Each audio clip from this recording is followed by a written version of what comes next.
Good afternoon. Good afternoon. My name is Christian Kontag. I'm actually from the Republic of Chad. I've been in New York since December 12, 2000. It was one of the coldest days of my life. Chad, as you see, is very central, one of the hottest countries besides Saudi Arabia and Sudan. Extremely hot in Egypt, very hot.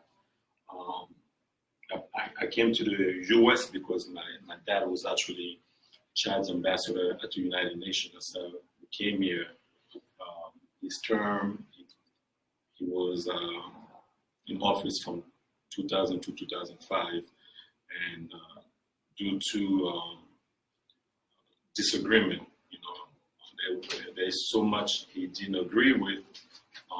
His life was at risk, and we filed for political asylum. So I'm here, and I call myself a community organizer, an activist, and a coordinator, because there's a platform that I'm in charge of here, which is to tell the story of Chadian. People from Chad are called Chadian, and African.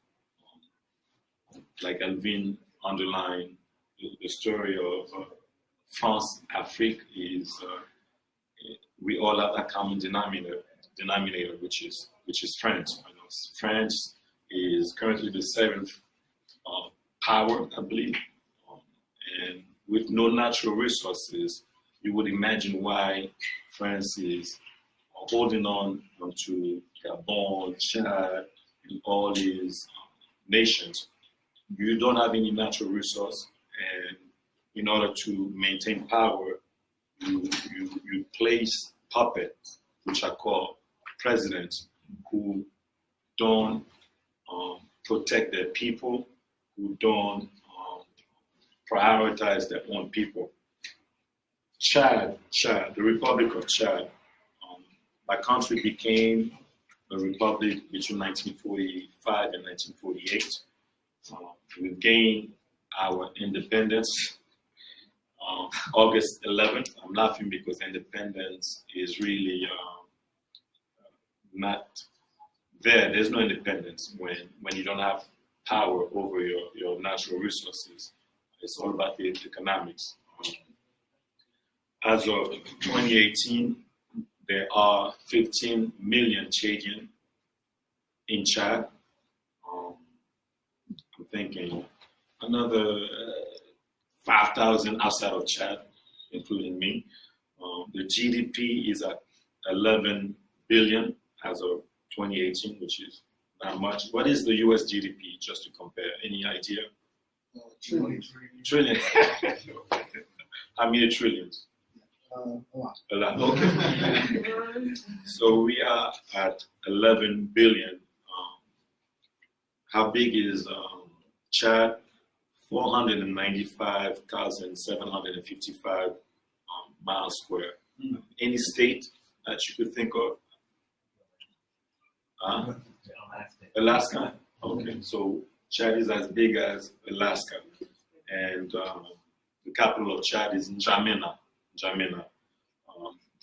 The two languages, official languages, are French and Arabic. Those are not even our language.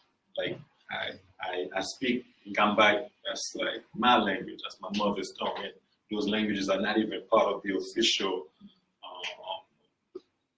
language. They are, again, politically, you could call them dialects. There are over 100 dialects spoken in Chad, but which I understand, I appreciate those official languages, because it would be hard to communicate even among us Africans. So French and Arabic are two official languages. What is happening on the ground in these countries, specifically Chad? We've had a president named Idriss Déby Itno, who came into power in December 1990. So imagine, we've had the same president since December 1990. The same guy. He came after a coup d'etat because he was actually commander-in-chief of the previous president, Hissène Habré, who was actually sentenced to life in prison for crimes against humanity. Idriss Déby Itno. What are some of, I want to hear some of your basic needs as citizens of America or residents. What are some of the basic needs? Anyone? Healthcare? Shelter, food, yeah. Security. Education. So 90% of people of Chad don't have that. The oil producing country in the early 2000s, an oil producing country, and most of my people don't have clean water, don't have electricity, don't even have access to education. There's something that's not right. There's something that's not working. And of course, you would say, because when you came in Chad in 1996, that's when Idriss Déby officially won the elections. And we all know, I mean, let me not assume, elections in Africa, in Chad, are just a facade. There are no free elections. There is no free election. And there's a great deal of PR, public relations, that these presidents enjoy, especially Idriss Déby, because news media like RFI, which is like one of the biggest radio in France, or what's a newspaper, Jeune Afrique, which are newspapers, they are all controlled by folks who are in relationship or directly or not close to those leaders who make them look good. They don't talk about the real problems of Africa. And I really appreciate this forum, which allows us to tell you about the numerous atrocities that occur in Chad. So let me just go over some of the basic human rights violations. In general, human rights violations are known as crimes against humanity. Some example instances of human rights violation include genocide, slavery, torture, rape, forced sterilization. So that's in general. In terms of Chad, even the internet is censored. Yes, censored for the last year and a half. And you will understand why, because a person like me, who I utilize my Instagram platform, my Facebook platform to denounce the ongoing abuse of power. So it's only right that the government of Chad doesn't give access to the people. You can't be on, yes. Video stop. Thank you, that's fine. Thank you so much. No, that's fine. Thank you so much. Thank you. So people have phones in Chad, but very limited. They cannot access social media. They cannot access, so like there's a restriction on accessing certain sites because there's a big fear. And that's not only in Chad, especially when the elections approach, a lot of African leaders do that. They shut down the internet. And there's a problem with that.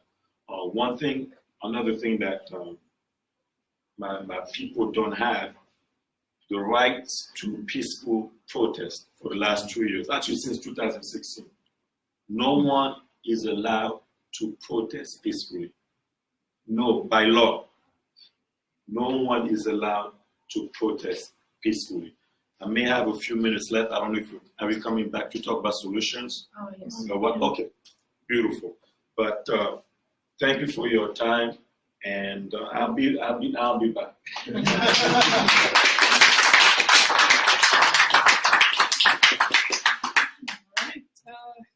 So I'm going to speak very rapidly, I hope, about Gabon.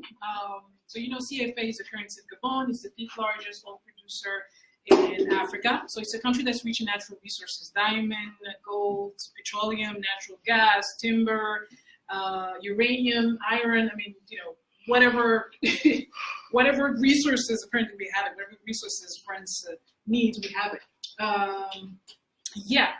It's it's a small country, as you can see, relative to any other country, and it really has the markers of everything that France-Afrique is. So Gabon is the epitome of La France-Afrique. One of the Gabonese leaders, Gabonese president, was called France's favorite president. He was one of the head of La France-Afrique, and we'll talk about him in a moment. French global companies, of course, are in Gabon and exploiting resources, not paying taxes. Some of them have a monopoly that they have established. So Bolloré, for instance, Veolia also, at some point now, it's a little bit complicated. Total, I think everywhere else in Africa, pretty much Francophone countries, has the monopoly there. And you have AXA for insurances and etc. So if you have any questions about those companies, I'll be happy to develop that after. Of course, there's a French base in Gabon. There's about nearly 1,000 French soldiers in Gabon. The Camp de Gaulle is where they're located, in Libreville, the capital. Since, I don't know if everyone can see this, it's right here. It's a French base. Since winning the independence from France in 1960, Gabon has just had 3 presidents. The first one was Léon Mba, who I mentioned did not want to become independent, and we want to remain a colony. We're not smart or human, I guess. Like most African colonies in sub-Saharan Africa, Gabon started with a president that was overtly put into power by France. So there was no election, no nothing. It was like, oh, okay, so we're giving you independence, and he's your guy, he's your president. Léon Mba was a perfect foreman. He tried to prevent the independence. He really was, eventually he grew into an autocrat. So he started having autocratic tendencies, and that inevitably led to a military coup. So first, you're loyal to French, you're like a slave, and second, you are an autocrat, you're starting to become a dictator. This is a little bit too much. So after a few years, 4 years later, the Gabonese army implemented a military coup. So they took him and they told him, you have to announce that you do not want to be president anymore, that you resign, and then we'll put someone else in place, who ended up being one of his cousins, eventually. 2 days later, so that was February 17th, 1964, and 3 days later, say on the 20th, 2,000 French troops were dispatched to Gabon to restore Léon Mba to power and then to clench any form of opposition. General de Gaulle knew that the mineral source, that Gabon had a great potential when it comes to mineral sources. They didn't know the extent of it, but they knew, okay, we can't let Gabon go anytime soon. So he realized when Léon Mba became sick sometime around 1967, say, okay, that guy is getting old. We need to put someone else in power who's going to maintain our interests. We can't have them be voting for just anybody else who's going to change the terms of the contract. So Omar Bongo, who was a French reserve officer who was assigned to French intelligence, was then moved and then put into place as the next president of Gabon. I mean, it's a longer story, but if you want more detail, we'll talk about it. He eventually converted to Islam. So his first name was actually Albert Bernard Bongo. He converted to Islam because Gabon is an oil country, so you want to be, most oil countries, the OPEC was mostly Muslim countries, so he thought, okay, so by being a Muslim, that might be, easier. And after that, at the time of his death, his son took over in 2009. And as you can see, Omar Bongo was one of the main presidents of Gabon, and to this day, he stayed in power 42 years. At the time of his death, he was the longest serving head of state in the world. Wow. And Gabon is not a monarchy. You understand how bad that is. It's not supposed to be. Exactly. Now, Omar Bongo, again, was a perfect lover of France. He was completely submissive to France, and this is one of his quotes. Gabon without France is like a car with no driver. France without Gabon is like a car with no fuel. During his rule, he helped keep the French military influence and might alive, not just in Gabon, but also in Africa. Bongo was instrumental to make sure that whoever or whatever country France wanted to destabilize would be destabilized. He manipulated, he corrupted, he used the army, he did whatever he needed to do. He was the perfect foreman. He was the favorite president, so that tells you a lot. He made sure that France's economic interests were supported. How did he stay in power for 42 years? First, electoral fraud. Techniques that we use, I think Christian mentioned that. I'm going to just mention a few techniques. Voter suppression, corruption. In Gabon, they give you about $20, and then you sell your voter's card, and someone else goes and votes for you. Manipulation of population sizes. So in this village, technically there's like 200 people, but then I need more people because I need to say more people voted for me. I'm going to say there's like 2,500, and then the world is going to accept that. They give Gabonese IDs to foreigners, saying, okay, if you vote for me, we give you a Gabonese passport, you vote for me, that's fine. They stuff, the whole stuffing the ballots, that always works, right? And intimidation. So it could be within families, within clans, within tribes. It could also be directly from the military or from anyone of authority. The second thing is the manipulation of the constitution. The Gabonese constitution was copied from the French Constitution. So it was just a replication of that, meaning that technically a Gabonese president had 2 terms and then could not serve after more than 2 terms. France and Omar Bongo decided, you know what? I mean, you can't leave after 14 years. We still have the same problem. We want to maintain stability. So this is what we're going to do. Change the Constitution and remove the term limits so that you could stay forever. Basically, I mean, until you die or, and then we'll put your song or something. But just stay there. And then there's military repression. Omar Bongo, at first, used a lot of military repression. He killed many of his political opponents, one of them being Njambe, was assassinated. But that's just one of them. So many people, syndicalists, so many people were killed under the Bongo regime. Eventually, he started using corruption. And that's a funny thing, but we'll talk about corruption. And then the last aspect is propaganda. Omar Bongo was basically depicted as this wise leader who is the father of the nation and the father of Africa. He's a humanitarian. He loves everyone. And, he does his best to bring everyone together, when really that was not the case. Another level of the France-Afrique in Gabon was France's complicity in Bongo's embezzlement